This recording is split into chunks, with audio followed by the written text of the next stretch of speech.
Where's the role of the female in this? Well, it did not. So like female pop stars, like the famous one would be Madonna, like the prima donna. Yeah. Madonna, her name is actually Madonna. Yeah, she is your desire, right? She is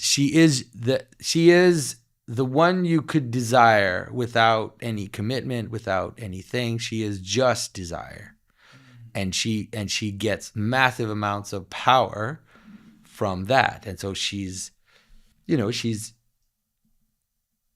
desire, but she's also, that's why there's also a kind of fetishization to Madonna, right? She explores S&M and all these types of aesthetics because it's pure desire, right? It's not like the woman you sleep with to have a child. It's like just pure desire.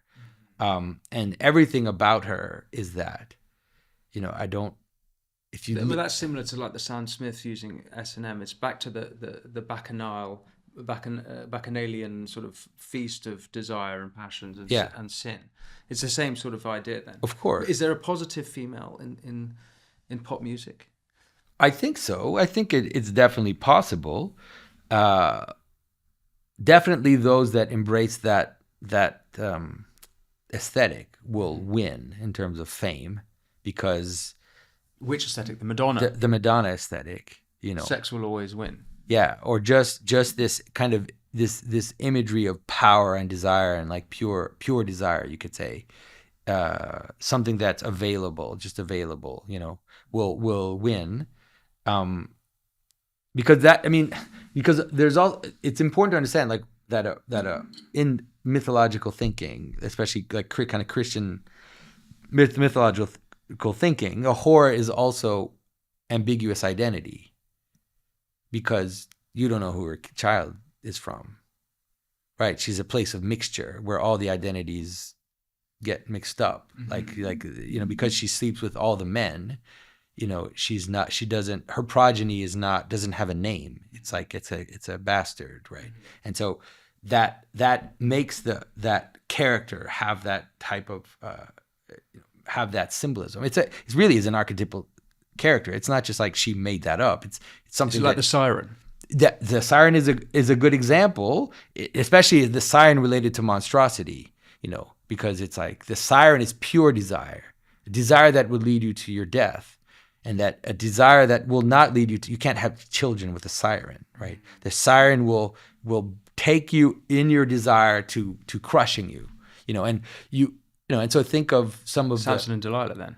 Yeah, Samson and Delilah is also a good example of that.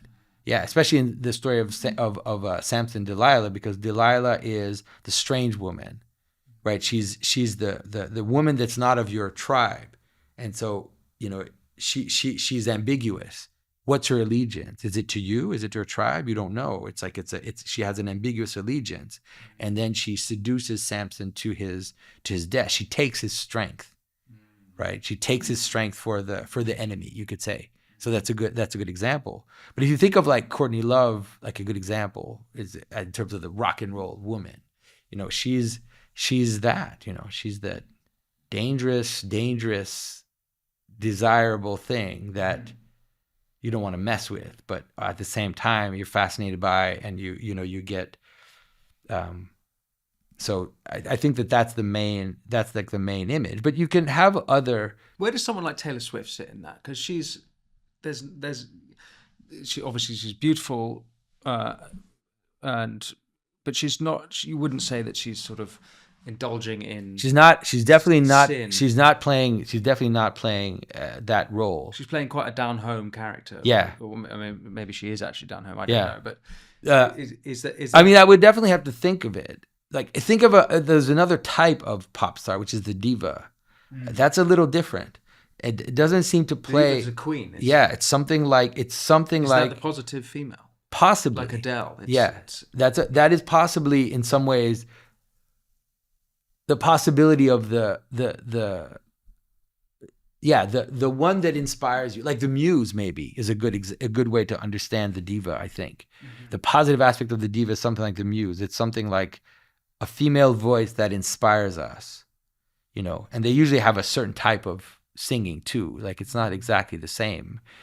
That it's usually a little more inspirational and has a kind of aims up. Like they'll usually have more love songs or, you know, kind of more inspirational songs. That aiming up is really interesting to me, and that's something right at the beginning of this conversation we talked about, because it seems that a lot of these artists in the pop world are aiming down as opposed to up, but someone like Adele, it seems like she's aiming up, and this is what more to tradition, to the great artists like Michelangelo, they were aiming up and literally at Christ, and it seems in pop music we're at the stage, and so I don't want to sort of hammer home the whole point that on generally speaking, most pop artists don't seem to be aiming up. They seem to be aiming down, and maybe that's... Well, so think about Adele too. Like think about the types of songs that we get, you know, and it's hard because we're so used to thinking about pop artists in a certain way, that culture in a certain way, that it's hard to think outside the box. So let's say, would Adele write an anthem? And the answer is no. How are you defining anthem? Something that is there to celebrate something. You write something to celebrate, right? We don't have a lot of that because We Are the World was probably definitely an anthem. Like there are certain songs like that are anthem-like, which are like the like the equivalent of a national anthem, but not necessarily. You don't have to. It doesn't have to be for a nation. It can be there for whatever. But you can have songs that have that kind of celebratory anthem aspect. And so, but it would be interesting to think about. Like Adele usually sings about heartbreak, you know, and kind of broken relationships, and is in some ways a place to cry, like someone to cry with. Yeah. You know, and that's also a big part of pop music. Is like. Catharsis. Yeah, catharsis for sure. Anger, weeping, especially. But isn't that a similar version as well of the valve of the carnival? I guess this is also what film and drama does. Is it allows you to have some of that catharsis without actually doing it in real life. So it's easier to integrate that into your personality, your psychology. Yeah, that's a good example, and it's a good example of how the carnival-esque or the entertainment can play a positive role in society, which is in some ways someone who is heartbroken and doesn't have a way to make it land, and they don't have the capacity in them to live it completely. It can give them a vehicle to land into their emotion, into their story, and so definitely that's quite a positive role that I think some of the pop songs can play.